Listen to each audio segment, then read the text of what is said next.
Patient जिहड़े हैगे Covid के किसी भी हॉस्पिटल दे विच दाखल होंदे ने, चाहे वो छोटा हॉस्पिटल है, चाहे इंटरमीडिएट हॉस्पिटल, चाहे बड़ा हॉस्पिटल है, उस दे डॉक्टर को कोई भी उस पेशेंट के प्रति उसकी बीमारी बारे कोई हल लभना है, कोई प्रॉब्लम आ रही है, वो वास्ते कुछ सॉल्व करना है, वो वास्ते जो एक ग्रुप हैगा ये उन्होंने सपोर्ट करता है। तो इन्होंने एक WhatsApp ग्रुप भी बना रखा है, वो कोई भी डॉक्टर लुधियाने के या कितने होर का भी होंदा है कि चाहे वो छोटे नर्सिंग होम के है चाहे छोटी फैसिलिटी है, वो अपन प्रॉब्लम्स उस WhatsApp ग्रुप च पा देंगे ने, तो जोड़े माहर डॉक्टर की टीम जी हैगी है ये वह जवाब देती है। तो यदा मतलब ये है कि लुधियाना के सारे वासियों को मेरी यही एक अश्योरेंस है कि जोड़े सीनियर मोस्ट डॉक्टर्स ने लुधियाना के, तो जोड़े सब तो ज़्यादा एक्सपीरियंस डॉक्टर्स ने, वो जी कोविड की जी महामारी है वो बीमारी सारे कंधे कंधा मिला के थोड़े वास्ते लड़ रहे हैं।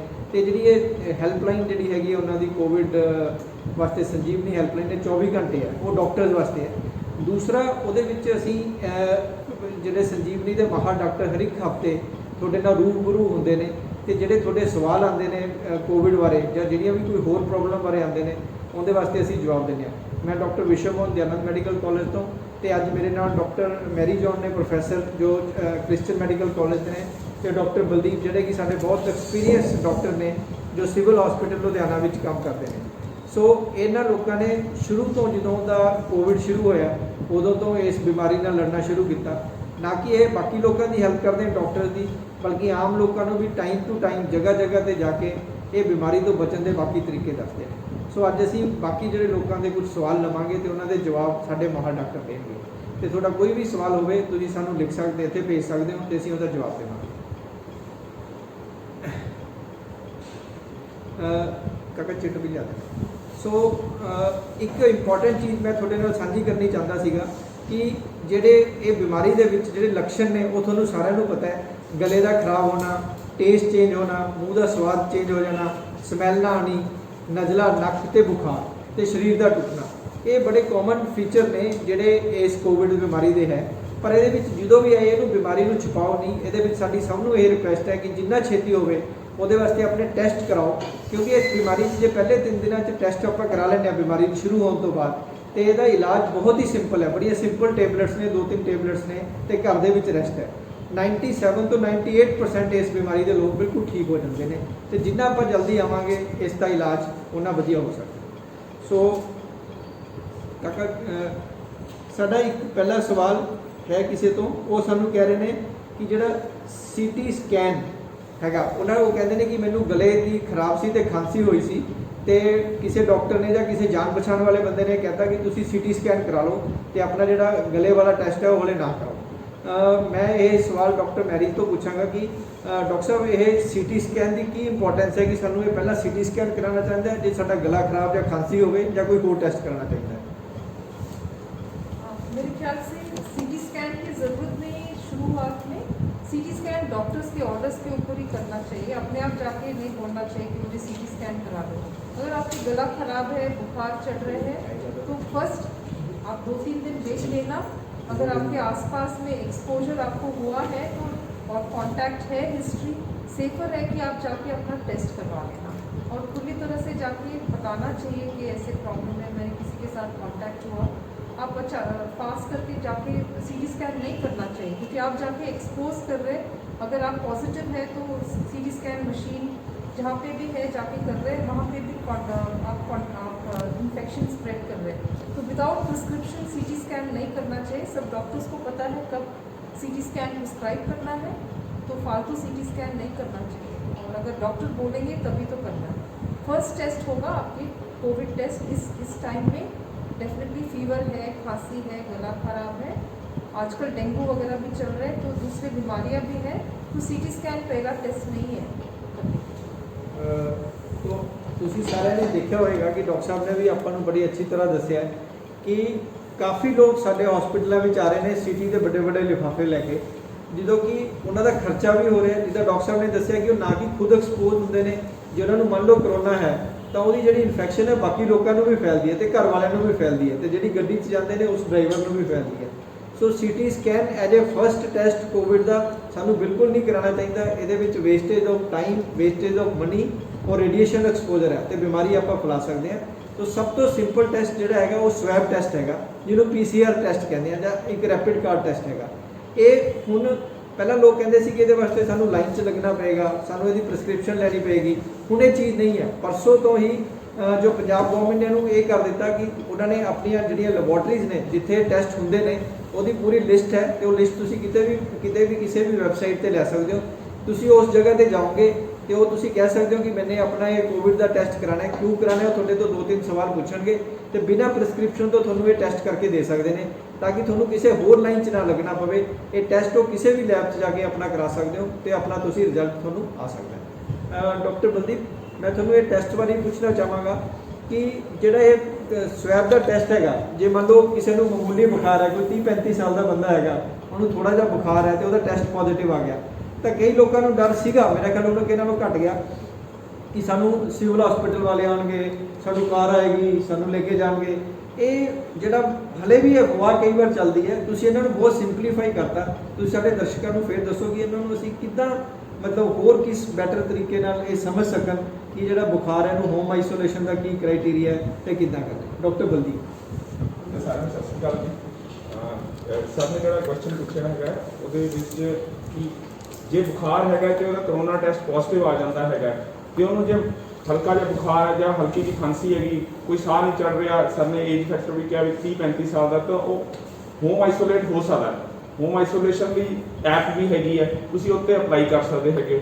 ਬਾਕੀ ਅਸੀਂ ਸਾਰਿਆਂ ਨੂੰ ਇਹ ਕਹਿੰਦੇ ਹਾਂ, ਲੁਧਿਆਣਾ ਡਿਸਟ੍ਰਿਕਟ ਦੇ ਜਿਹੜੇ ਹੈਗੇ ਆ ਵੀ ਸਾਡੇ 2-3 ਹਸਪੀਟਲ ਹੈਗੇ, ਸੈਟਅਪਸ ਹੈਗੇ ਆ। ਇੱਕ ਸਾਡਾ ਸਿਵਲ ਹਸਪੀਟਲ ਹੈਗਾ, ਇੱਕ ਸਾਡਾ ਮੈਰੀਟੋਰੀਅਸ ਸਕੂਲ 'ਚ ਹੈਗਾ ਤੇ ਇੱਕ ਵਰਧਮਾਨ। ਡਿਫਰੈਂਟ ਏਰੀਆਸ ਹੈਗੇ ਲੁਧਿਆਣੇ ਦੇ, ਤੇ ਇਸ ਕਰਕੇ ਤੁਸੀਂ ਉੱਥੇ ਜਾ ਕੇ ਆਪਣੇ ਆਪ ਨੂੰ ਤੁਸੀਂ ਦੱਸ ਸਕਦੇ ਹੋ ਕਿ ਮੇਰਾ ਕੋਵਿਡ ਟੈਸਟ, ਕਿਉਂਕਿ ਅੱਜ ਕੱਲ੍ਹ ਕੀ ਹੁੰਦਾ ਕਿ ਕੋਵਿਡ ਟੈਸਟ ਜਦੋਂ ਲੈਂਦੇ ਆ ਉਦੋਂ ਹੀ ਤੁਹਾਡੇ ਮੋਬਾਈਲ ਤੇ ਮੈਸੇਜ ਆ ਜਾਂਦਾ, ਫਿਰ ਜਦੋਂ ਪੋਜ਼ਿਟਿਵ ਆਉਂਦਾ ਉਦੋਂ ਵੀ ਮੈਸੇਜ ਆ ਜਾਂਦਾ। ਤੇ ਉਸ ਹਿਸਾਬ ਨਾਲ ਅਸੀਂ ਸਾਰਿਆਂ ਨੂੰ ਇਹ ਕਹਿੰਦੇ ਕਿ ਜਦੋਂ ਤੁਹਾਡਾ ਮੈਸੇਜ ਆ ਗਿਆ ਤੁਹਾਨੂੰ ਇੱਕ ਵਾਰੀ ਹੈਲਥ ਫੈਸਿਲਿਟੀਜ਼ ਜਾਣਾ ਚਾਹੀਦਾ। ਜਾ ਕੇ ਤੁਸੀਂ ਆਪਣੇ ਸਿੰਪਟਮ ਦੱਸੋ। ਜੇ ਤੁਹਾਨੂੰ ਕੋਈ ਜ਼ਿਆਦਾ ਖਾਸ ਸਿੰਪਟਮ ਨਹੀਂ ਹੈ, ਉਹ ਤੁਸੀਂ ਮੈਰੀਟੋਰੀਅਸ ਸਕੂਲ 'ਚ ਜਾ ਸਕਦੇ ਹੋ ਜਾਂ ਵਰਧਮਾਨ 'ਚ ਜਾ ਸਕਦੇ ਹੋ। ਸਿਵਲ ਹਸਪੀਟਲ 'ਚ ਜ਼ਿਆਦਾਤਰ ਅਸੀਂ ਸਿਕ ਪੇਸ਼ੈਂਟਸ ਜ਼ਿਆਦਾ ਲੈ ਰਹੇ ਹਾਂ ਜਿਹਨਾਂ ਨੂੰ ਲੈਵਲ 2 ਦੀ ਫੈਸਿਲਿਟੀ ਦਾ ਹੈਗਾ, ਤੇ ਉਹਨਾਂ ਨੂੰ ਫਿਰ ਲੈਵਲ 1 ਜਿਹੜੀ ਹੁਣ ਉਹਨੂੰ ਵੀ ਜਿਹੜਾ ਮੈਰੀਟੋਰੀਅਸ ਸਕੂਲ ਹੈ ਉਹਨੂੰ ਵੀ ਲੈਵਲ 2 ਫੈਸਿਲਿਟੀਜ਼ ਕਰ ਦਿੱਤਾ ਗਿਆ ਹੈ। ਪਰ ਫਿਰ ਵੀ ਉੱਥੇ ਤੁਸੀਂ ਜਾ ਕੇ ਆਪਣੀ ਪ੍ਰੋਬਲਮ ਦੱਸ ਸਕਦੇ ਹੈਗੇ ਹੋ। ਉਸ ਹਿਸਾਬ ਨਾਲ ਜੇ ਤੁਹਾਨੂੰ ਲੋੜ ਹੋਏਗੀ ਤਾਂ ਐਡਮਿਟ ਕਰਨਗੇ, ਨਹੀਂ ਤਾਂ ਤੁਹਾਨੂੰ ਹੋਮ ਆਈਸੋਲੇਸ਼ਨ ਲਈ ਤੁਸੀਂ ਆਪ ਹੀ ਖੁਦ ਉਹ ਐਪ ਭਰ ਸਕਦੇ ਹੈਗੇ ਹੋ ਤੇ ਉਹ ਹੋਮ ਆਈਸੋਲੇਟ ਹੋ ਸਕਦੇ ਹੋ। ਸਰ ਨੇ ਉਹ ਦੱਸਿਆ ਹੀ ਹੈਗਾ ਕਿ ਥੋੜ੍ਹੀਆਂ ਜਿਹੀਆਂ ਦਵਾਈਆਂ ਲੈਣੀਆਂ ਹੈਗੀਆਂ ਤੇ ਤੁਸੀਂ ਠੀਕ ਹੋ ਜਾਓਗੇ। टोटल आइसोलेशन 17 दिन की होती है। डॉक्टर बलदीप, आपने ये बहुत सही बताया कि जो 95% से ज़्यादा लोग पर्टिकुलरली उन्होंने जी दाखिल होने की लोड़ नहीं पैंदी। साडे एक मनदीप सर ने पूछा मेथों, अपना एक सवाल आया सीगा इन्हां दा कि तुसीं किद्दां कह सकदे हो कि इन्हां नूं होम आइसोलेशन जे कि सिम्पटम्स तो पता लगता है ਜਾਂ कोई होर चीज़ देखनी होंदी है। डॉक्टर मैरी, जिद्दां कि ऑक्सीजन सैचुरेशन है ਉਹਦੀ ਸਾਨੂੰ देख के पता लगेगा ਜਾਂ ਕਿਹੜੇ सिम्पटम्स तो पता लगेगा कि जिन्हां नूं होम आइसोलेशन च हो सकते हैं जी। जो जैसे हमने बताया रिस्क फैक्टर्स, अगर आपके कोविड टेस्ट पॉजिटिव आएंगे, अगर आप यंग एज के हैं और कोई रिस्क फैक्टर्स नहीं है, जैसे मोटापा is one of the big risk factors now, sugar नहीं है, ब्लड प्रेशर नहीं है, तो आप कोई लंग्स के पहले कोई बीमारी नहीं, फेफड़े की बीमारी, अगर आपको कैंसर नहीं है और हार्ट डिजीज़ नहीं है, तो फिर आप होम आइसोलेट कर सकते हैं। होम आइसोलेशन के लिए ये है कि आप रोज़ मॉनिटर करना अपना टेम्परेचर, अगर फीवर होए, और सैचुरेशन भी देखना चाहिए। घर पे सैचुरेशन प्रोब एक खरीद लेंगे और देख लेना आपकी saturation probe, saturation oxygen saturation 95% के नीचे नहीं आना चाहिए। एक सिंपल टेस्ट है, आप जस्ट थोड़ा सा वॉशरूम तक जाके या 6 मिनट वॉक करके वापस आके देख लेना। अगर आपके सैचुरेशन डिप हो जाता है, जैसे 94 के नीचे आ जाएंगे और सांस चढ़ना शुरू हो जाएंगे, फिर थोड़ा सा है रिस्क, फिर आप प्लीज़ अपने डॉक्टर को कांटेक्ट करना चाहिए, क्योंकि होम आइसोलेशन में भी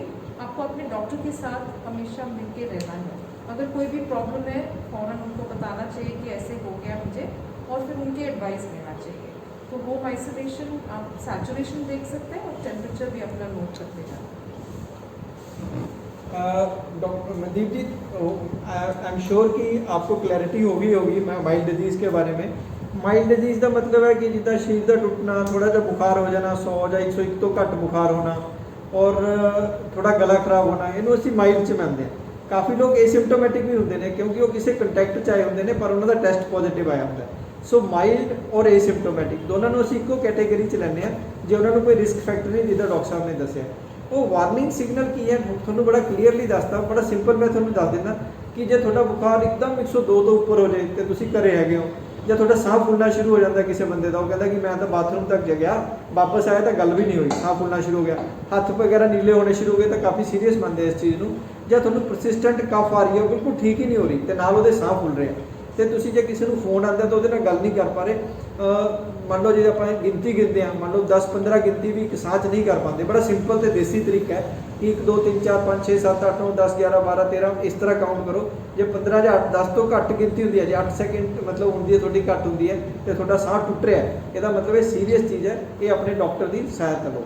ਔਰ ਹੋਮ ਆਈਸੋਲੇਸ਼ਨ ਦਾ ਮਤਲਬ ਇਹ ਨਹੀਂ ਕਿ ਤੁਸੀਂ ਕਿਸੇ ਨਾਲ ਕੰਟੈਕਟ 'ਚ ਹੀ ਨਹੀਂ ਹੋ। ਹੋਮ ਆਈਸੋਲੇਸ਼ਨ ਦਾ ਮਤਲਬ ਹੈ ਕਿ ਤੁਹਾਨੂੰ ਕੋਈ ਨਾ ਕੋਈ ਡਾਕਟਰ ਜ਼ਰੂਰ ਸੁਪਰਵਾਈਜ਼ ਕਰੇਗਾ, ਤੁਹਾਡੇ ਕੋਲ ਫੋਨ ਨੰਬਰ ਜ਼ਰੂਰ ਹੋਏਗਾ, ਜਾਂ ਸਰਕਾਰ ਦਾ ਜਿਹੜਾ ਹੈਲਪਲਾਈਨ ਹੋਏਗਾ, ਜਾਂ ਕਿਸੇ ਪ੍ਰਾਈਵੇਟ ਸੈਕਟਰ ਦਾ ਨੰਬਰ ਹੋਏਗਾ। ਜੇ ਕੋਈ ਤੁਹਾਨੂੰ ਮੁਸੀਬਤ ਆਉਂਦੀ ਹੈ ਤਾਂ ਤੁਸੀਂ ਉਹਨਾਂ ਨੂੰ ਇਮੀਡੀਏਟ ਕਰੋ। ਵੈਸੇ ਸਾਡਾ ਐਕਸਪੀਰੀਅੰਸ ਇਹ ਕਹਿੰਦਾ ਹੈ ਪਿਛਲੇ 4 ਮਹੀਨਿਆਂ ਤੋਂ ਕਿ ਇਹਦੇ ਵਿੱਚ ਜੇ 500 ਬੰਦਾ ਹੋਮ ਆਈਸੋਲੇਸ਼ਨ ਤੇ 1 ਜਾਂ 2 ਨੂੰ ਐਡਮਿਸ਼ਨ ਦੀ ਲੋੜ ਪਈ ਹੈ, ਬਾਕੀ ਕਿਸੇ ਨੂੰ ਐਡਮਿਸ਼ਨ ਦੀ ਲੋੜ ਨਹੀਂ ਪਈ, ਉਹ ਵੈਸੇ ਹੀ ਘਰ ਵਿੱਚ ਠੀਕ ਹੋ ਜਾਂਦੇ ਨੇ। ਤੇ ਤੁਸੀਂ ਇਹ ਮੈਨੂੰ ਇੱਕ ਹੋਰ ਸਵਾਲ ਪੁੱਛਿਆ ਸੀ ਕਿ ਜੇ ਮਾਈਲਡ ਡਿਜ਼ੀਜ਼ ਹੈ ਫਿਰ ਵੀ ਸਾਨੂੰ 14 ਦਿਨ ਰਹਿਣਾ ਪਏਗਾ। ਇਹ ਬਹੁਤ ਇੰਪੋਰਟੈਂਟ ਹੈ, ਇਸੇ ਕਰਕੇ ਬਿਮਾਰੀ ਫੈਲ ਰਹੀ ਹੈ ਮਿੱਤਰ, ਕਿਉਂਕਿ ਕਈ ਏਸਿਮਟੋਮੈਟਿਕ ਕਹਿੰਦੇ ਯਾਰ ਟੈਸਟ ਤਾਂ ਮੇਰਾ ਪੋਜ਼ਿਟਿਵ ਹੋ ਗਿਆ, ਮੈਂ ਤਾਂ ਕਿਸੇ ਤੇ ਰਿਸਕ ਨਹੀਂ, ਮੈਂ ਕਿਸੇ ਨੂੰ ਦੱਸਦਾ ਨਹੀਂ, ਤੇ ਉਹ ਬਾਹਰ ਘੁੰਮਣ ਫਿਰਨ ਚਲੇ ਜਾਂਦੇ ਨੇ। ਤਾਂ ਜਿਹੜੇ ਏਸਿਮਟੋਮੈਟਿਕ ਤੇ ਮਾਈਲਡ ਹੈ ਉਹ ਵੀ ਜੇ ਕਿਸੇ ਨਾਲ ਮਿਲਣਗੇ ਆਪਸ 'ਚ ਤੇ ਉਹਨਾਂ ਦੇ ਜਿਹੜੇ ਸਕ੍ਰੀਸ਼ਨਸ ਨੇ ਉਹ ਇੱਕ ਦੂਸਰੇ ਨਾਲ ਐਕਸਚੇਂਜ ਹੋਣਗੇ ਤਾਂ ਨੈਚੁਰਲੀ ਉਹਨਾਂ ਦੀ ਜਿਹੜੀ ਇਨਫੈਕਸ਼ਨ ਹੈਗੀ ਹੈ ਦੂਸਰੇ ਬੰਦੇ ਵੱਲ ਜਾ ਸਕਦੀ ਹੈ ਤੇ ਉਹ ਇਨਫੈਕਸ਼ਨ ਫੈਲ ਸਕਦੀ ਹੈ। ਇਸੇ ਕਰਕੇ ਕਿਉਂਕਿ ਇਹ ਇਨਫੈਕਟੇਬਿਲਿਟੀ ਦਾ ਜਿਹੜਾ ਜ਼ਿਆਦਾਤਰ ਟਾਈਮ ਪਹਿਲੇ 10 ਦਿਨ ਹੁੰਦਾ ਹੈ ਇਹ ਮਾਈਲਡ ਦੇ ਵਿੱਚ, 10 ਤੋਂ ਬਾਅਦ ਬਿਲਕੁਲ ਨੈਗਲੀਜੀਬਲ ਰਹਿ ਜਾਂਦਾ ਹੈ, ਪਰ ਆਪਾਂ 100% ਫੂਡ ਪ੍ਰੂਫ ਹੋਣਾ ਚਾਹੀਦਾ, ਇਸ ਲਈ ਅਸੀਂ ਇਹਨੂੰ 14 ਡੇਜ਼ ਕਹਿੰਦੇ ਹਾਂ ਕਿ ਕਿਸੇ ਨੂੰ ਨਾ ਮਿਲੋ, ਤੇ 17 ਡੇਜ਼ ਗਵਰਨਮੈਂਟ ਦਾ ਰੂਲ ਹੈ, ਤੇ ਬਾਕੀ WHO ਨੇ ਵੀ ਇਹ ਕਿਹਾ ਕਿ 17 ਦਿਨ ਤੁਸੀਂ ਆਪਣੇ ਘਰ ਰਹੋ, ਫਿਰ ਉਸ ਤੋਂ ਬਾਅਦ ਕੁਝ ਵੀ ਕਰੋ ਯਾਰ, ਉਸ ਤੋਂ ਬਾਅਦ ਤੁਹਾਨੂੰ ਕੋਈ ਟੈਨਸ਼ਨ ਨਹੀਂ ਹੈ, ਕਿਸੇ ਨੂੰ ਮਿਲੋ। ਬਲਕਿ ਕਿਸੇ ਨੂੰ ਇਸ ਨੂੰ ਨੈਗੇਟਿਵ ਹੀ ਨਹੀਂ ਲੈਣਾ ਚਾਹੀਦਾ। ਜੇ ਕਿਸੇ ਨੂੰ ਕੋਵਿਡ ਪਿੱਛੋਂ ਹੋ ਕੇ ਹਟ ਗਿਆ ਤੇ ਉਸ ਤੋਂ ਬਾਅਦ ਤੁਹਾਨੂੰ ਮਿਲ ਰਿਹਾ ਤਾਂ ਉਹਨੂੰ ਅੱਛੀ ਤਰ੍ਹਾਂ ਮਿਲੋ, ਉਹਦੇ ਵਿੱਚ ਉਹਨੂੰ ਇਨਫੈਕਸ਼ਨ ਦੇ ਚਾਂਸ ਬਿਲਕੁਲ ਨਿਲ ਤੇ ਜ਼ੀਰੋ ਹੈ, ਬਲਕਿ ਅਦਰ ਵੇ ਰਾਊਂਡ ਹੈ ਕਿ ਉਹਨਾਂ ਨੇ ਤਾਂ ਕਰੋਨਾ ਕਵਚ ਹੋ ਗਿਆ ਤੇ ਉਹਨਾਂ ਨੂੰ ਪ੍ਰੋਬਲਮ ਹੋਣ ਦੇ ਦੁਬਾਰਾ ਆਉਣ ਦੇ ਚਾਂਸ ਬਹੁਤ ਹੀ ਰੇਅਰ ਹੁੰਦੇ ਆ। ਨੈਕਸਟ ਸਵਾਲ ਮੇਰਾ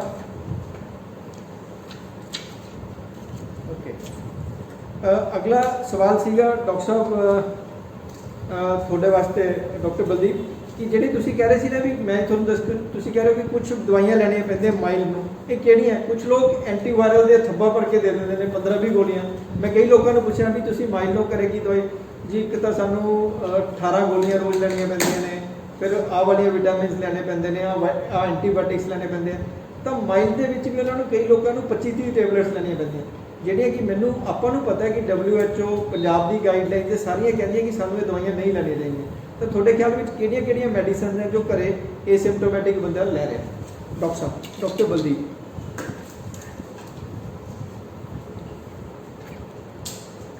ਜਿਨ੍ਹਾਂ ਨੂੰ ਮਾਈਲਡ ਡਿਜ਼ੀਜ਼ ਹੈਗਾ ਹੈ ਉਹਨਾਂ ਨੂੰ ਆਪਣੀ ਡਾਈਟ ਇੰਪਰੂਵ ਕਰਨੀ ਚਾਹੀਦੀ ਹੈ, ਪਾਣੀ ਜ਼ਿਆਦਾ ਪੀਣਾ ਚਾਹੀਦਾ ਹੈਗਾ, ਤੇ ਮਤਲਬ ਆਪਣੇ ਜੇ ਕੋਈ ਨਾਲ ਕੋਮੋਰਬਿਡ ਨਹੀਂ ਹੈਗੇ, ਹਾਰਟ ਡਿਜ਼ੀਜ਼ ਨਹੀਂ ਹੈ, ਤਾਂ ਪਾਣੀ ਦੀ ਮਾਤਰਾ ਵਧਾ ਲੈਣੀ ਚਾਹੀਦੀ ਹੈ, ਕਿਉਂਕਿ ਹੁਣ ਤਾਂ ਮੌਸਮ ਜਿਵੇਂ ਚੇਂਜ ਹੋ ਰਿਹਾ ਹੈ, ਹਜੇ ਤਾਂ ਆਪਾਂ ਨੂੰ ਪਾਣੀ ਦੀ ਜ਼ਿਆਦਾ ਲੋੜ ਹੈ। ਬਾਕੀ ਕੀ ਕਹਿੰਦੇ ਆਪਾਂ ਮਲਟੀ ਵਿਟਾਮਿਨ ਸੀ ਉਹ ਆਪਾਂ ਨੂੰ ਵਾਇਰਲ ਇਨਫੈਕਸ਼ਨ ਦੇ ਜਿਹੜੇ ਉਹਨੂੰ ਕਿਉਰ ਕਰਨ 'ਚ ਜਾਂ ਮਤਲਬ ਐਲੀਮੀਨੇਟ ਕਰਨ 'ਚ ਹੈਲਪ ਕਰਦੀ ਹੈ। ਫਿਰ ਹੋਰ ਆਪਾਂ ਜ਼ਿੰਕ ਲੈ ਸਕਦੇ ਹਾਂ, ਜ਼ਿੰਕ ਦੀ ਆਪਾਂ ਇੱਕ ਟਾਈਮ ਲੈ ਸਕਦੇ ਹਾਂ ਜ਼ਿੰਕ, ਤੇ ਨਾਲ ਆਪਾਂ ਕੀ ਕਹਿੰਦੇ ਜੇ ਕੋਈ ਗਲਾ ਵਗੈਰਾ ਖਰਾਬ ਹੈ ਤਾਂ ਆਪਾਂ ਜ਼ਿਥਰੋਮਾਈਸਿਨ ਦੀ ਟੈਬਲੇਟ, ਉਹ ਵੀ ਕਿਸੇ ਨੂੰ ਲੋੜ ਪੈਂਦੀ, ਹਰ ਇੱਕ ਨੂੰ ਲੋੜ ਨਹੀਂ ਪੈਂਦੀ, ਤੇ ਪੈਰਾਸੀਟਾਮੋਲ ਜੇ ਫੀਵਰ ਹੈਗਾ ਜਾਂ ਬੋਡੀ ਇੱਕ ਹੈਗੀ ਤਾਂ ਹੀ ਲੈਣੀ ਚਾਹੀਦੀ ਹੈ। ਇਸ ਤੋਂ ਇਲਾਵਾ ਕੋਈ ਐਂਟੀਵਾਇਰਲਸ, ਜਿਵੇਂ ਸਰ ਨੇ ਦੱਸਿਆ ਹੀ ਹੈਗਾ ਕਿ ਐਂਟੀਵਾਇਰਲਸ ਦਾ ਕੋਈ ਰੋਲ ਨਹੀਂ ਹੈਗਾ ਮਾਈਲਡ ਡਿਜ਼ੀਜ਼ ਦੇ ਵਿੱਚ, ਤੇ ਉਹਨਾਂ ਦੀ ਕੋਈ ਸਾਇੰਟੀਫਿਕ ਮਤਲਬ ਜਿਹੜੀ ਰਿਸਰਚ ਹੋਈ ਹੈ ਉਹਦੇ ਤੇ ਕੋਈ ਬਹੁਤ ਜ਼ਿਆਦਾ ਮਤਲਬ ਮਾਪਦੰਡ ਤੇ ਬਹੁਤ ਜ਼ਿਆਦਾ ਖਰੇ ਨਹੀਂ ਉਤਰੇ ਹੈਗੇ। ਇਸ ਕਰਕੇ ਉਹਨਾਂ ਕਿਸੇ ਚੀਜ਼ ਦੀ 16 ਗੋਲੀਆਂ ਦਾ ਥੱਬਾ ਲੈਣ ਦੀ ਕੋਈ ਲੋੜ ਨਹੀਂ, ਤੇ ਆਪਣੇ ਨੂੰ ਟੈਕਸ ਕਰਨ ਦੀ ਫਾਈਨੈਂਸ਼ੀਅਲੀ ਵੀ ਉਹ ਟੈਕਸ ਕਰਨ ਦੀ ਲੋੜ ਨਹੀਂ ਹੈਗੀ, ਤੇ ਨਾਰਮਲ ਡਾਈਟ ਲਓ, stress free life, more good food, good sleep. Doctor ਸਾਹਿਬ ਇੱਕ ਤੁਹਾਨੂੰ ਹੀ ਸਵਾਲ ਹੈਗਾ, ਕਿਸੇ ਦਰਸ਼ਕ ਨੇ ਪੁੱਛਿਆ ਹੈਗਾ ਕਿ ਉਹਨਾਂ ਦਾ ਟੈਸਟ 6 ਦਿਨ ਪਹਿਲਾਂ ਹੋਇਆ ਪਰ ਹਲੇ ਉਹਨਾਂ ਨੂੰ ਰਿਪੋਰਟ ਨਹੀਂ ਆਈ। ਉਹ ਕਹਿੰਦੇ ਕਿ ਇਹ ਮੈਂ ਕਿਸ ਕੋਲੇ ਜਾਵਾਂ, ਕਿਸ ਤੋਂ ਪੁੱਛਾਂ ਕਿ ਮੇਰੀ ਰਿਪੋਰਟ ਕਿਉਂ ਨਹੀਂ ਆਈ 6 ਦਿਨ ਤੋਂ? ਕਿਉਂਕਿ ਐਵਰੇਜ ਟਾਈਮ ਮੈਂ ਦੇਖਿਆ 24 ਆਵਰਸ ਹੈ, ਜਬ ਜ਼ਿਆਦਾ ਤੋਂ ਜ਼ਿਆਦਾ 2 ਦਿਨ ਹੈ। तो ਇੰਨਾ ਲੰਬਾ ਟਾਈਮ ਕਿਉਂ ਹੋ ਗਿਆ ਡਾਕਟਰ ਸਾਹਿਬ, ਇਹਦਾ ਕੀ ਕਾਰਨ ਹੈ ਤੇ ਕਿਸ ਨੂੰ ਮਿਲੇ ਹੋ? ਇਹ ਪ੍ਰੋਬਲਮ ਕਦੀ ਆ ਜਾਂਦੀ ਹੈਗੀ ਹੈ ਕਿਉਂਕਿ ਕਈ ਵਾਰੀ ਵੀਕਐਂਡ ਤੇ ਜਾਂ ਛੁੱਟੀ ਤੇ ਕਈ ਵਾਰੀ ਉਹ ਸੈਂਪਲ ਦੀ ਪ੍ਰੋਸੈਸਿੰਗ ਨਹੀਂ ਹੁੰਦੀ ਤੇ ਉਸ ਕਰਕੇ ਲੇਟ ਹੋ ਜਾਂਦੇ ਹਨ ਉਹ ਪ੍ਰੋਸੈਸਿੰਗ, ਕਿਉਂਕਿ ਹੁਣ ਆਪਣਾ ਲੋਕਲ ਟੈਸਟਿੰਗ ਵੀ ਗੜਵਾਸੂ ਯੂਨੀਵਰਸਿਟੀ 'ਚ ਵੀ ਆਪਾਂ ਸਟਾਰਟ ਕਰ ਚੁੱਕੇ ਹੈਗੇ ਆ। ਪਹਿਲਾਂ ਜਿਹੜੇ ਸੈਂਪਲ ਸੀ ਤਕਰੀਬਨ ਸਾਰੇ ਪਟਿਆਲੇ ਹੀ ਜਾਂਦੇ ਸੀ, ਠੀਕ ਹੈ, ਤੇ ਇਸ ਕਰਕੇ ਉਹਨੂੰ ਨਾ ਜਿਹਨੂੰ ਇਹ ਪ੍ਰੋਬਲਮ ਆਉਂਦੀ ਹੈ ਉਹ IDSP ਲੈਬ ਸਿਵਲ ਹਸਪੀਟਲ 'ਚ ਜਾ ਕੇ ਮਿਲ ਸਕਦਾ ਹੈਗਾ। ਉੱਥੋਂ ਆਪਾਂ ਨੂੰ ਪਤਾ ਲੱਗ ਸਕਦਾ ਆਪਣਾ ਸਟੇਟਸ ਕੀ ਹੈਗਾ। IDSP ਲੈਬ ਬਲੱਡ ਬੈਂਕ ਦੇ ਨਾਲ ਸਿਵਲ ਹਸਪੀਟਲ 'ਚ ਜਾ ਕੇ ਆਪਣਾ ਪਤਾ ਕਰ ਸਕਦਾ है। एक डॉक्टर साहब, डॉक्टर मैरी आपके लिए सवाल है, वो है कि जो पेट डॉग्स हैं उन्होंने रखे हुए हैं, तो कोई कह रहा है कि फैमिली में एक मेंबर को कोविड हो गया, तो एक सवाल है कि उस मेंबर से पेट डॉग को हो सकता है या दूसरा डॉग से फैमिली मेंबर को हो सकता है, तो इसका आप जवाब दीजिएगा।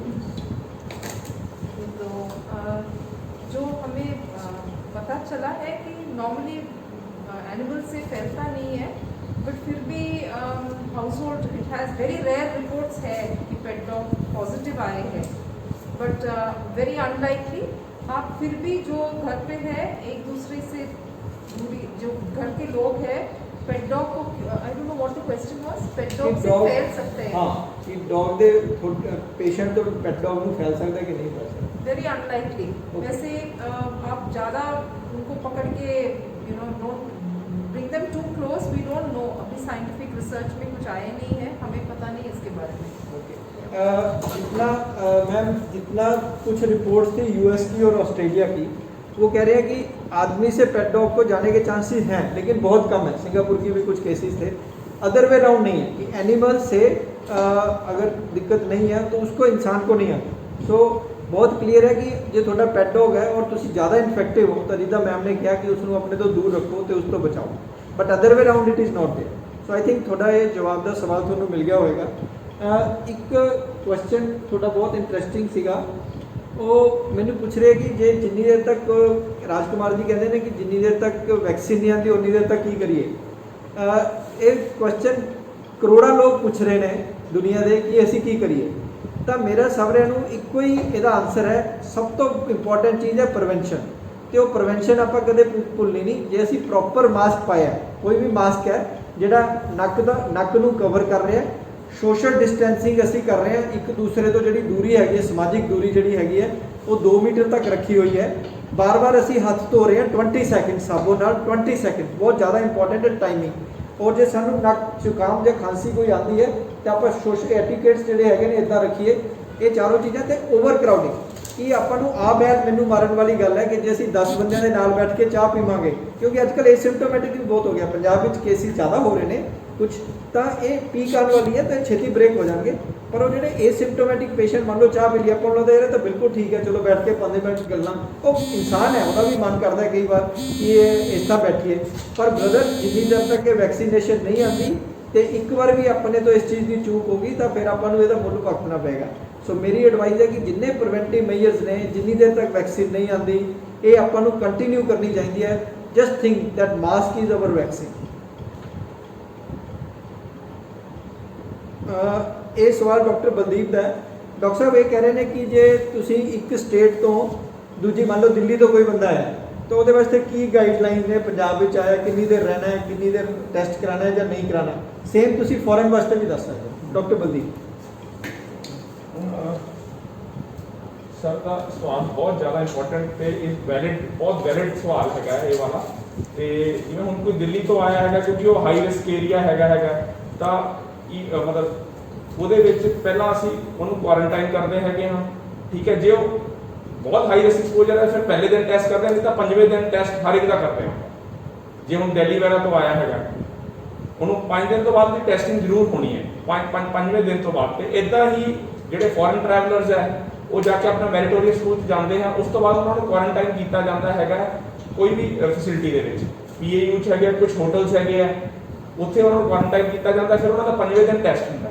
ਹੋਟਲ ਕੁਆਰੰਟਾਈਨ ਵੀ ਹੈਗਾ ਤੇ ਪਾਰਕਰ ਹਾਊਸ PAU ਉੱਥੇ ਵੀ ਕੁਆਰੰਟਾਈਨ ਹੈਗਾ। ਉਸ ਤੋਂ ਬਾਅਦ 5ਵੇਂ ਦਿਨ ਤੋਂ ਬਾਅਦ ਦੇ ਵਿੱਚ 6ਵੇਂ ਦਿਨ ਉਹਦਾ ਟੈਸਟ ਕੀਤਾ ਜਾਂਦਾ ਹੈ, ਤਾਂ ਕਿ ਆਪਾਂ ਨੂੰ ਪਤਾ ਲੱਗੇ ਕਿ ਵੈਦਰ ਉਹਨੇ ਕੋਈ ਜਿਹੜਾ ਉਹਦੇ ਇਨਕੂਬੇਸ਼ਨ ਪੀਰੀਅਡ 'ਚ ਕੋਈ ਉਹਨੇ ਜੇ ਇਨਫੈਕਸ਼ਨ ਕੰਟਰੈਕਟ ਕੀਤਾ ਸੀ ਤਾਂ ਆਪਾਂ ਨੂੰ ਕਲੀਅਰ ਹੋ ਜਾਏਗਾ। Thank you. ਡਾਕਟਰ ਸਾਹਿਬ ਇੱਕ ਬੜਾ ਇੰਟਰਸਟਿੰਗ ਸਵਾਲ ਹੈ, ਉਹਦਾ ਜਵਾਬ ਮੈਂ ਦੇ ਸਕਦਾ। ਉਹ ਬੇਸਿਕਲੀ ਹੈਗਾ ਕਿ ਇਹ ਉਹ ਪੁੱਛ ਰਹੇ ਨੇ ਕਿ ਇਹ ਸੰਜੀਵਨੀ ਜਿਹੜਾ ਸਿਰਫ ਲੁਧਿਆਣੇ 'ਚ ਹੈ ਜਾਂ ਬਾਕੀ ਡਿਸਟ੍ਰਿਕਟ 'ਚ ਵੀ ਹੈਗਾ। ਇਹ ਇੱਕ ਨया ਤਰ੍ਹਾਂ ਦਾ ਐਕਸਪੈਰੀਮੈਂਟ ਹੈ।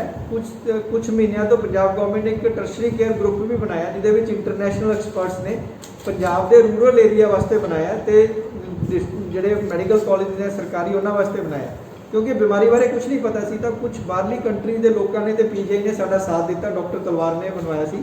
ਤਾਂ ਉਹਦੇ ਵਿੱਚ ਜਿਹੜੀਆਂ ਵੀ ਬਿਮਾਰੀ ਸੀ ਉਹਦੇ ਬਾਰੇ ਸਾਰਿਆਂ ਨੂੰ ਜਾਣਕਾਰੀ ਮਿਲ ਸਕੀ, ਕਿਉਂਕਿ ਹੁਣ ਇਹ ਕੇਸਿਸ ਇੱਕ ਡਿਸਟ੍ਰਿਕਟ ਵਾਈਜ਼ ਵੱਧ ਰਹੇ ਨੇ। ਤਾਂ ਲੁਧਿਆਣਾ ਪ੍ਰਸ਼ਾਸਨ ਨੇ ਸੋਚਿਆ ਕਿ ਸੇਮ ਫਾਰਮੂਲਾ ਜਿਹੜਾ ਹੈਗਾ ਇੱਥੇ ਆਪਾਂ ਸ਼ੁਰੂ ਕਰੀਏ। ਸੋ ਸੰਜੀਵਨੀ ਗਰੁੱਪ ਜਿਹੜਾ ਇਸ ਟਾਈਮ ਤੇ ਉਹ ਲੁਧਿਆਣੇ ਵਿੱਚ ਹੈ, ਪਰ ਹੋ ਸਕਦਾ ਕਿ ਜਿੱਦਾਂ ਹੁਣ ਅਸੀਂ ਤੁਹਾਨੂੰ ਸਵਾਲ ਜਵਾਬ ਦੇ ਰਹੇ ਹਾਂ, ਸ਼ਾਇਦ ਤੁਹਾਨੂੰ ਠੀਕ ਲੱਗੇ, ਤੁਹਾਡੀਆਂ ਕਈ ਪ੍ਰੋਬਲਮਾਂ ਅਸੀਂ ਸੋਲਵ ਕਰ ਸਕਦੇ ਹਾਂ। ਤੇ ਜਿਹੜੇ ਹਸਪੀਟਲ ਨੇ ਉਹਨਾਂ ਨੂੰ ਅਸੀਂ ਹੈਲਪਿੰਗ ਹੈਂਡ ਦੇ ਰਹੇ ਹਾਂ, ਜਿਹੜੇ ਸਾਡੇ ਸੀਨੀਅਰ ਡਾਕਟਰਸ ਨੇ ਲੁਧਿਆਣਾ ਦੇ। ਤਾਂ ਜੇ ਸਕਸੈਸਫੁਲ ਹੁੰਦਾ ਤਾਂ ਹੋ ਸਕਦਾ ਕਿ ਬਾਕੀ ਡਿਸਟ੍ਰਿਕਟ 'ਚ ਵੀ ਸ਼ੁਰੂ ਹੋਵੇ, ਬਟ ਐਟ ਪ੍ਰੈਜ਼ੈਂਟ ਇਹ ਸੰਜੀਵਨੀ ਜਿਹੜਾ ਗਰੁੱਪ ਹੈਗਾ ਇਹ ਲੁਧਿਆਣੇ ਤੇ ਲਿਮਿਟਡ ਹੈਗਾ। ਕਹਿੰਦੇ ਓਕੇ ਮੈਮ, ਇਹ ਤੁਹਾਨੂੰ ਸਵਾਲ ਤੁਹਾਡੇ ਕੋਲੇ ਬੜੇ ਕਠਿਨ ਸਵਾਲ ਆਉਂਦੇ ਨੇ ਜਿਨ੍ਹਾਂ ਦੀ ਹਲੇ ਖੋਜ ਜਾਰੀ ਹੈ, ਪਰ ਇਹ ਸਾਨੂੰ ਪੁੱਛ ਰਹੇ ਨੇ कि can a person get infected after recovery from Covid. तो ये सवाल आपके लिए। एक ये है कि ये जो इन्फेक्शियस पीरियड जैसे डॉक्टर साहब ने बताया, अगर हमें आज बुखार चढ़ा है इसका मतलब 2 दिन पहले हमें इन्फेक्शन प्राप्त हुआ कहाँ से है। उसके बाद एटलीस्ट 14 डेज, इसलिए हम 14 डेज क्वारंटाइन रखते हैं। उसके 10 दिन बाद, सो 12 दिन हो गया, another 2 days. So normally infectivity rate इतना, और ये है कि हम टेस्ट करते हैं इसके बीच में और हम लोग पॉजिटिव आए। ये जो वायरस है उस टाइम पे जब शुरुआत में जब हम टेस्ट करते पॉजिटिव है, ये वायरस एक्चुअली हमारे शरीर के अंदर जाके मल्टीप्लाई करते हैं और फिर और ये प्रॉब्लम्स बनाते हैं, निमोनिया हो जाता है। और उसके बाद फिर जब हम ठीक हो जाते हैं, कई बार वो वायरस जो डेड वायरस है उसके जब हम टेस्ट दोबारा करते हैं वो दोबारा पॉजिटिव आता है। That is one thing. Second thing is, आप पूछ रहे थे कि आप इन्फेक्शन दोबारा, हमें कैसे पता कि हमें इन्फेक्शन दोबारा हो गया। अगर हम जस्ट जाके सिंपली जाके दोबारा टेस्ट करेंगे, हमारे RT-PCR दोबारा भी पॉजिटिव हो सकते हैं, 3 महीने के बाद भी पॉजिटिव हो सकता है। तो इसका मतलब ये नहीं कि हमें इन्फेक्शन दोबारा हुआ है, इसका ये मतलब है कि हमें वो वायरस अभी भी हमारे अंदर है। नॉर्मली एंटीबॉडीज टेस्ट कर सकते हैं, तो आफ्टर रिकवरी बेस्ट इज आजकल एंटीबॉडी टेस्टिंग है, तो वो एंटीबॉडी टेस्टिंग करना चाहिए। और एंटीबॉडी टाइटर्स 15 दिन के बाद बढ़ना शुरू हो जाते हैं और थोड़ी देर के लिए रह जाते हैं, तो हमें पता चलता है कि आपकी इम्यूनिटी कैसे, आपकी बॉडी कैसे रिस्पॉन्ड किया। सो अगर आपके एंटीबॉडीज़ अच्छे हैं, very unlikely that you have second infection. And in fact अगर आप कोविड पॉजिटिव है और किसी जैसे हॉस्पिटल के अंदर काफ़ी स्टाफ को कोविड पॉजिटिविटी हो गए, वो आइसोलेशन करके वापस आए ड्यूटी पे और दोबारा एक्सपोज हो गया एक कोविड पॉजिटिव पेशेंट के साथ, इसका मतलब ये नहीं कि वो दोबारा टेस्ट करना ज़रूरी है। 3 महीने के अंदर हम नॉर्मली दोबारा नहीं टेस्ट करते हैं। So that is it. So दोबारा इन्फेक्शन नहीं होगा, वो वायरस अंदर ही होगा, थोड़ा सा इम्यूनिटी हमारे बड़े होंगे उसके लिए। Very very rare, I haven't studies अभी हुआ नहीं है, किसी फ्यू केस रिपोर्ट्स वो पॉजिटिव निकला है, बट पता नहीं वो दोबारा इन्फेक्शन है या पुराना वायरस जो है, क्योंकि हम सब पेशेंट्स का दोबारा टेस्ट नहीं करते हैं। माइल्ड और मॉडरेट केसेस में रिपीट टेस्टिंग नहीं करते, उन्हीं सीवियर केसेस में रीटेस्ट करते हैं। तो उसका मतलब ये नहीं कि आपको दोबारा इन्फेक्शन हुआ, हो सकता है वो पुराना इन्फेक्शन ही है आपके अंदर, और very unlikely that you get the disease again. This is all. Doctor साहब ने जिदा ਤੁਹਾਨੂੰ ਦੱਸਿਆ, मैं ਤੁਹਾਨੂੰ थोड़ा ਜਿਹਾ ਹੋਰ ਸਿੰਪਲੀਫਾਈ ਕਰ ਸਕਦਾ कि ਜਿਹੜੇ ਬੰਦੇ ਨੂੰ ਅੱਜ ਕਰੋਨਾ ਪੋਜ਼ਿਟਿਵ ਆ ਗਿਆ, ਉਹਨੂੰ ਟੈਸਟ ਪੋਜ਼ਿਟਿਵ ਆ ਗਿਆ, ਤਾਂ ਉਹਨੂੰ ਜੇ ਉਹਦੇ ਵਿੱਚ ਐਂਟੀਬੋਡੀਜ਼ ਬਣ ਗਈਆਂ, ਲੜਨ ਦੀ ਸ਼ਕਤੀ, ਤਾਂ ਹੀ ਉਹ ਰਿਕਵਰ ਕੀਤਾ, ਤਾਂ ਉਹਨੂੰ 3 ਤਾਂ 6 ਮਹੀਨੇ ਤੱਕ ਦੀ ਅੱਜ ਕੱਲ੍ਹ ਹੈ ਕਿ 3 to 6 ਮੰਥ ਤੱਕ ਉਹਨੂੰ ਦੁਬਾਰਾ ਕਰੋਨਾ ਨਹੀਂ ਆਏਗਾ। ਉਹਦੇ ਚਾਂਸਿਸ ਉਹਦੇ ਬਹੁਤ ਰੇਅਰ ਹੈ, मतलब अननोन है। सो ये नहीं है कि दोबारा हो सकते चांसिस, पर बहुत हज़ारा लखा जो एक है 99% तो ज़्यादा लोगों को दोबारा कोविड 3 तो 6 महीने तक नहीं होएगा, पर ज्यों ज्यों ये बीमारी का जो समय बढ़ता रहेगा सानू ये बारे होर नॉलेज होएगी। बट एट प्रेजेंट ये है कि जिसनों भी कोविड हुण होया उन्होंने नेक्स्ट 3 to 6 मंथ दोबारा कोविड होने के चांसिस मतलब अनहोनी गल है। सो ये वाला पॉइंट तुहानू क्लीयर होना चाहिए। दूसरा सवाल डॉक्टर बलदीप थोड़े वास्ते है, हैल्थ केयर वर्कर्स ने जिहड़े वो काफ़ी ज़्यादा बेचारे उन्होंने प्रॉब्लम आ रही है, जो फ्रंट लाइन वॉरीयर्स ने, ਇਹ ਕੋਈ ਬੰਦਾ ਪੁੱਛ ਰਿਹਾ ਕਿ ਜਿਹੜੀ ਕਿੱਟ ਹੈਗੀ ਹੈ ਪੀਪੀ ਕਿੱਟ, ਉਹ ਪੀਪੀ ਕਿੱਟ ਕੀ ਹੁੰਦੀ ਹੈ ਤੇ ਕਿੰਨੀ ਮੁਸੀਬਤ ਵਾਲਾ ਮੁਸ਼ਕਿਲ ਵਾਲਾ ਕੰਮ ਹੈ ਉਹਨੂੰ ਪਾ ਕੇ, ਤੇ ਕੀ ਉਹਨਾਂ ਨੂੰ ਜਿਹੜੇ ਹੈਲਥ ਕੇਅਰ ਵਰਕਰਸ ਨੇ ਉਹਨਾਂ ਨੂੰ ਕੀ ਡਿਫਿਕਲਟੀਜ਼ ਫੇਸ ਕਰ। ਇਹ ਅੱਛਾ ਸਵਾਲ ਕਿਸੇ ਦਰਸ਼ਕ ਨੇ ਪੁੱਛਿਆ, ਕਿਉਂਕਿ ਹੈਲਥ ਕੇਅਰ ਵਰਕਰ ਦਾ ਜਿਹੜਾ ਪਲਾਈਟ ਹੈ ਉਹ ਹੈਲਥ ਕੇਅਰ ਵਰਕਰ ਹੀ ਦੱਸ ਸਕਦਾ ਹੈ, ਤੇ ਡਾਕਟਰ ਬਲਦੀਪ ਨਾਲੋਂ ਬੈਟਰ ਬੰਦਾ ਕੋਈ ਨਹੀਂ ਹੋ ਸਕਦਾ ਜਿਹੜਾ 4 ਮਹੀਨੇ ਲਗਾਤਾਰ ਡਿਊਟੀ ਕਰ ਰਿਹਾ।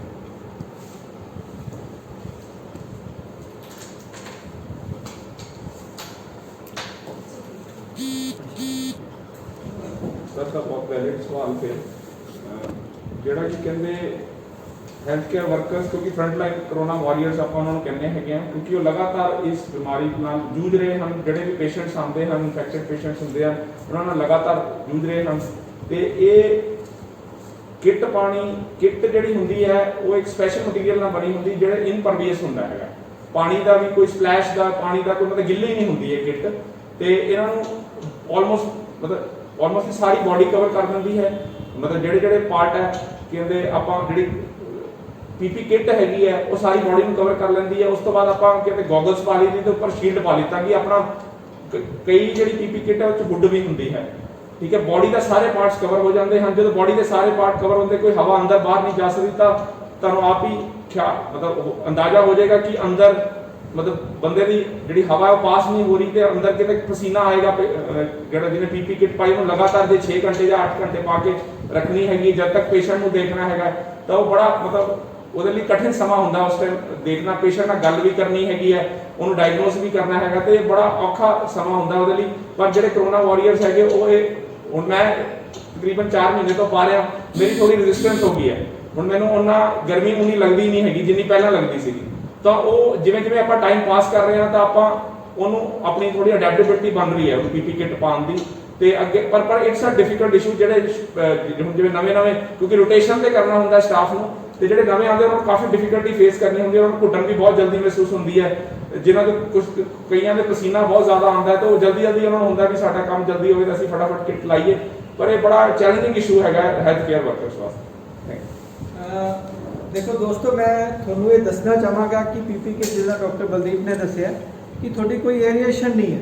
ਸੋ ਜਿੰਨੀ ਤੁਹਾਡੀ ਸਵੈਟਿੰਗ ਹੈਗੀ ਹੈ ਉਹ ਅੰਦਰ ਹੈ, ਤੇ ਟੈਂਪਰੇਚਰ ਵੀ ਜਿਹੜਾ ਇਨਡੋਰ ਹੁੰਦਾ ਕਿ ਇੰਨਾ ਜ਼ਿਆਦਾ ਠੰਡਾ ਨਹੀਂ ਹੁੰਦਾ। ਇੰਨੀ ਜ਼ਿਆਦਾ ਗਰਮੀ ਤੇ ਇੰਨਾ ਜ਼ਿਆਦਾ ਪਸੀਨਾ ਆਉਂਦਾ ਹੈ ਕਿ ਅਸੀਂ ਹਫ਼ਤੇ ਵਿੱਚ 2-3 ਹੈਲਥ ਕੇਅਰ ਵਰਕਰ ਦੇਖਦੇ ਹਾਂ ਕਿ ਜਿਹੜੇ ਪਸੀਨੇ ਕਰਕੇ ਗਰਮੀ ਕਰਕੇ ਬੇਹੋਸ਼ ਹੋ ਕੇ ਗਿਰ ਜਾਂਦੇ ਨੇ, ਪਰ ਫਿਰ ਉਹ ਡਿਊਟੀ ਤੇ ਆਉਂਦੇ ਨੇ, ਫਿਰ ਤੁਹਾਡੇ ਵਾਸਤੇ ਲੜਦੇ ਆ, ਤੇ ਅਸੀਂ ਉਹਨਾਂ ਨੂੰ ਸਲੂਟ ਕਰਦੇ ਹਾਂ। ਤੇ ਦੂਸਰੀ ਚੀਜ਼ ਇਹ ਹੈ ਕਿ ਜਿਹੜੇ ਇਹਦੇ ਵਿੱਚ 6 ਤੋਂ 8 ਘੰਟੇ ਜਿਹੜੀ ਡਿਊਟੀ ਹੈ ਉਹ ਪੀਪੀ ਕਿੱਟ ਤੁਸੀਂ ਉਤਾਰ ਨਹੀਂ ਸਕਦੇ। ਉਹਦੇ ਵਿੱਚ ਤੁਸੀਂ ਪਹਿਲਾਂ ਹੀ ਬਾਥਰੂਮ ਕਰ ਲਿਆ, ਨਾ ਤੁਸੀਂ ਵਾਸ਼ਰੂਮ ਜਾ ਸਕਦੇ ਹੋ ਨਾ ਕੁਝ ਹੋਰ ਜਾ ਸਕਦੇ ਹੋ। ਜੇ ਐਮਰਜੈਂਸੀ ਆਉਂਦੀ ਹੈ ਤਾਂ ਪੀਪੀ ਕਿੱਟ ਨੂੰ ਦੁਬਾਰਾ ਪਾਣੀ ਪੈਂਦੀ ਹੈ, ਨਾ ਤੁਸੀਂ ਪਾਣੀ ਪੀ ਸਕਦੇ ਹੋ ਨਾ ਚਾਹ ਪੀ ਸਕਦੇ ਹੋ। ਤੁਸੀਂ ਸੋਚੋ ਕਿ ਜੋ ਸਟਾਫ 40 ਮਰੀਜ਼ਾਂ ਨੂੰ ਦੇਖ ਰਿਹਾ ਹੈ ਇੰਨੀ ਗਰਮੀ ਦੇ ਵਿੱਚ, ਉਸ ਬੰਦੇ ਨੇ ਨਾ ਪਾਣੀ ਪੀਤਾ ਹੈ, ਨਾ ਚਾਹ ਪੀਤੀ ਹੈ, ਨਾ ਕੁਝ ਖਾਇਆ 6 ਤੋਂ 8 ਘੰਟੇ ਤੇ ਲਗਾਤਾਰ ਡਿਊਟੀ ਕਰਦਾ ਹੈ। ਤੇ ਮੈਂ ਥੈਂਕਸ ਕਰਦਾ ਸਾਡੇ ਦਰਸ਼ਕ ਦਾ ਜਿਨ੍ਹਾਂ ਨੇ ਕਿ ਹੈਲਥ ਕੇਅਰ ਵਰਕਰਸ ਬਾਰੇ ਇਹ ਚੀਜ਼ ਡਿਸਕਸ ਕੀਤੀ, ਨਹੀਂ ਤਾਂ ਉਹ ਅਨਯੂਜੂਅਲ ਪਿੱਛੇ ਰਹਿ ਜਾਂਦੀ ਹੈ। ਇੱਕ ਲਾਸਟ ਸਵਾਲ ਹੈ, ਉਹ ਕਹਿ ਰਹੇ ਨੇ ਕਿ ਜਦੋਂ ਇਹ ਐਡਮਿਸ਼ਨ ਜਿਹੜੀ ਹੈਗੀ ਹੈ ਉਹ ਕਹਿੰਦੇ ਕਿ ਜੋ ਪੇਸ਼ੈਂਟ ਦਾ ਚੰਗਾ ਭਲਾ ਹੁੰਦਾ ਹੈ ਉਹਨਾਂ ਨੂੰ ਐਡਮਿਸ਼ਨ ਕਿਉਂ ਕਰਦੇ ਨੇ। ਕਈ ਵਾਰ ਕੀ ਹੁੰਦਾ ਕਿ ਸੈਚੂਰੇਸ਼ਨ 94 ਹੈ, ਉਹ ਕਹਿੰਦੇ ਕਿ ਤੁਹਾਨੂੰ ਤਾਂ ਲੱਗ ਨਹੀਂ ਰਿਹਾ ਪੇਸ਼ੈਂਟ ਗੱਲਾਂ ਬਾਤਾਂ ਮਾਰ ਰਿਹਾ, ਕਿਉਂ ਐਡਮਿਸ਼ਨ ਕਰ ਰਹੇ। ਉਹਦਾ ਕਾਰਨ ਮੈਂ ਤੁਹਾਨੂੰ ਦੱਸਾਂਗਾ। ਜਿਹੜੀ ਬਿਮਾਰੀ ਦੇ 3 ਫੇਜ਼ ਹੁੰਦੇ ਨੇ। ਪਹਿਲਾ ਫੇਜ਼ ਵਾਇਰਸ ਦਾ ਹੁੰਦਾ ਹੈ, ਦੂਜੇ ਨੂੰ ਅਸੀਂ ਸਾਈਟੋਕਾਈਨ ਸਟਰੋਮ ਫੇਜ਼ ਕਹਿੰਦੇ ਨੇ, ਤੀਜਾ ਬੜਾ ਖਤਰਨਾਕ ਫੇਜ਼ ਹੁੰਦਾ ਉਹ ਜਿਹੜਾ ਮਿਕਸ ਫੇਜ਼ ਹੁੰਦਾ, ਫਿਰ ਸਾਈਟੋਕਾਈਨ ਸਟਰੋਮ ਫੇਜ਼ ਹੁੰਦਾ। ਜਿਹੜਾ ਇਹ ਫੇਜ਼ ਹੈ ਪਹਿਲਾਂ ਉਹਦੇ ਵਿੱਚ ਸੈਚੂਰੇਸ਼ਨ ਠੀਕ ਹੁੰਦੀ ਹੈ, ਲੇਕਿਨ ਜਿਹੜੇ ਪੇਸ਼ੈਂਟਾਂ ਨੂੰ ਕੋਮੋਰਬਿਡਿਟੀ ਹੈ, ਜਿੱਦਾਂ ਡਾਕਟਰ ਸਾਹਿਬ ਨੇ ਦੱਸਿਆ ਕਿ ਐਲਡਰਲੀ ਪੇਸ਼ੈਂਟ ਹੈ, ਸ਼ੂਗਰ ਅਨਕੰਟਰੋਲਡ ਹੈ, ਹਾਰਟ ਦੀ ਬਿਮਾਰੀ ਨਾਲ ਹੈ, ਤੇ ਜਾਂ ਕੋਈ ਲੰਗਸ ਦੀ ਬਿਮਾਰੀ ਨਾਲ ਹੈ, ਤਾਂ ਉਹਨਾਂ ਦੇ ਵਿੱਚ ਸਾਈਟੋਕਾਈਨ ਸਟਰੋਮ ਆ ਸਕਦਾ ਹੈ। ਤੇ ਜਦੋਂ ਸਾਈਟੋਕਾਈਨ ਸਟਰੋਮ ਆ ਜਾਂਦਾ ਹੈ ਤਾਂ ਉਹ ਲਾਈਫ ਨੂੰ ਵੀ ਖਤਰਾ ਹੋ ਸਕਦਾ ਹੈ। ਨੋ ਡਾਊਟ ਕਿ ਜੇ ਸਾਨੂੰ ਹਸਪੀਟਲ ਵਿੱਚ ਪੇਸ਼ੈਂਟ ਰਹਿੰਦਾ ਹੈ ਤਾਂ ਕੁਝ ਟੈਸਟਾਂ ਨਾਲ, ਕਲੀਨਿਕਲ ਸੈਂਸ ਨਾਲ ਅਸੀਂ ਇਹ ਡਾਇਗਨੋਸ ਕਰ ਸਕਦੇ ਹਾਂ ਵੀ ਇਹ ਖਤਰਨਾਕ ਚੀਜ਼ ਆ ਰਹੀ ਹੈ। ਸਿਰਫ ਇਹੀ ਇਹਦੇ ਵਿੱਚ ਖਤਰਨਾਕ ਚੀਜ਼ ਹੈ, ਜਿਹਨੂੰ ਅਰਲੀ ਪਿਕ ਕੀਤਾ ਜਾਏ ਤਾਂ ਇਹਦਾ ਡਾਇਗਨੋਸਿਸ ਕਰ ਲਿਆ ਜਾਏ ਤੇ ਇਹਦਾ ਟ੍ਰੀਟਮੈਂਟ ਹੋ ਸਕਦਾ ਤੇ ਉਹ ਲਾਈਫ ਸੇਵਿੰਗ ਹੈ। ਸੋ ਇਸ ਦਾ ਕਾਰਨ ਇਹ ਨਹੀਂ ਹੈ ਕਿ ਤੁਹਾਨੂੰ ਹਸਪੀਟਲ ਵਿੱਚ ਕੋਈ ਜ਼ਬਰਦਸਤੀ ਹੈ। ਇਹਦਾ ਕਾਰਨ ਹੈ ਕਿ ਜਿਹੜੇ ਮੋਡਰੇਟ ਡਿਜ਼ੀਜ਼ ਹੈ, ਜਿਨ੍ਹਾਂ ਦੀ ਸੈਚੂਰੇਸ਼ਨ 92 93 ਹੈ, ਪਰ ਜ਼ਿਆਦਾ ਸਾਹ ਨਹੀਂ ਫੁੱਲ ਰਿਹਾ, ਥੋੜਾ ਫੁੱਲ ਰਿਹਾ, ਪਰ ਉਹਨਾਂ ਨੂੰ ਬਾਕੀ ਕੋਮੋਰਬਿਡਿਟੀਜ਼ ਹੈ, ਉਹਦੇ ਵਿੱਚ ਇਹ ਮੈਂਡੇਟਰੀ ਹੈ ਕਿ ਉਹ ਬੰਦੇ ਹਸਪੀਟਲ 'ਚ ਰਹਿਣ ਤੇ ਉਹਨਾਂ ਨੂੰ ਮੋਨੀਟਰ ਕੀਤਾ ਜਾਵੇ। ਹੋ ਸਕਦਾ ਕਿ ਬਹੁਤ ਤੇਜ਼ ਦਵਾਈਆਂ ਨਾ ਦਈਏ ਅਸੀਂ ਉਹਨਾਂ ਨੂੰ, ਪਰ ਉਹਨਾਂ ਦੀ ਮੋਨੀਟਰਿੰਗ ਤੇ ਟੈਸਟਿੰਗ ਬਹੁਤ ਇੰਪੋਰਟੈਂਟ ਹੈ ਕਿ ਜਦੋਂ ਹੀ ਉਹ ਖਤਰੇ ਦੀ ਘੰਟੀ ਵੱਜੇ ਉਹਨਾਂ ਦਾ ਇਲਾਜ ਕੀਤਾ ਜਾਵੇ। ਸੋ ਇਹ ਤੁਹਾਡੇ ਦਿਮਾਗ 'ਚ ਇਹ ਚੀਜ਼ ਬੜੀ ਕਲੀਅਰ ਹੋਣੀ ਚਾਹੀਦੀ ਹੈ। ਜੇ ਕੋਈ ਹੋਰ ਸਵਾਲ ਨਹੀਂ ਤਾਂ ਮੈਂ ਆਪਣੇ ਦਰਸ਼ਕਾਂ ਦਾ ਬੜਾ ਧੰਨਵਾਦ ਕਰਦਾ ਕਿ ਉਹ ਸਾਡੇ ਨਾਲ ਜੁੜੇ ਹੋਏ ਨੇ ਤੇ ਸਾਡਾ ਜਿਹੜੇ ਸੰਜੀਵਨੀ ਗਰੁੱਪ ਦੇ ਜਿਹੜੇ ਮਾਹਰ ਡਾਕਟਰ ਜਿਹੜੇ ਹੋਰ ਨੇ ਅਸੀਂ ਨੈਕਸਟ ਟਾਈਮ ਮਿਲਾਂਗੇ। ਉਹਨਾਂ ਵਿੱਚੋਂ ਡਾਕਟਰ ਐਚ.ਐਸ. ਪੰਨੂ ਨੇ ਆਪਣੇ ਫੋਰਟਿਸ ਹਸਪੀਟਲ ਦੇ ਡਾਇਰੈਕਟਰ, ਡਾਕਟਰ ਗੁਰਪ੍ਰੀਤ ਨੇ ਐਸ.ਪੀ.ਐਸ. ਅਪੋਲੋ ਤੋਂ, ਡਾਕਟਰ ਮਹਾਜਨ ਤੁਹਾਡੇ ਵੱਲ ਲਾਸਟ ਟਾਈਮ ਮਿਲੇ ਸੀ, ਡਾਕਟਰ ਛਾਬੜਾ ਨੇ, ਡਾਕਟਰ ਵਿਪਨ ਤੇ ਅੱਜ ਸਾਡੇ ਨਾਲ ਡਾਕਟਰ ਮੈਰੀ ਤੇ ਡਾਕਟਰ ਬਲਦੀਪ ਆਏ ਨੇ ਤੇ ਅਸੀਂ ਇਹਨਾਂ ਦੋਨਾਂ ਦਾ ਬਹੁਤ ਬਹੁਤ ਧੰਨਵਾਦ ਕਰਦੇ ਹਾਂ। Thank you very much.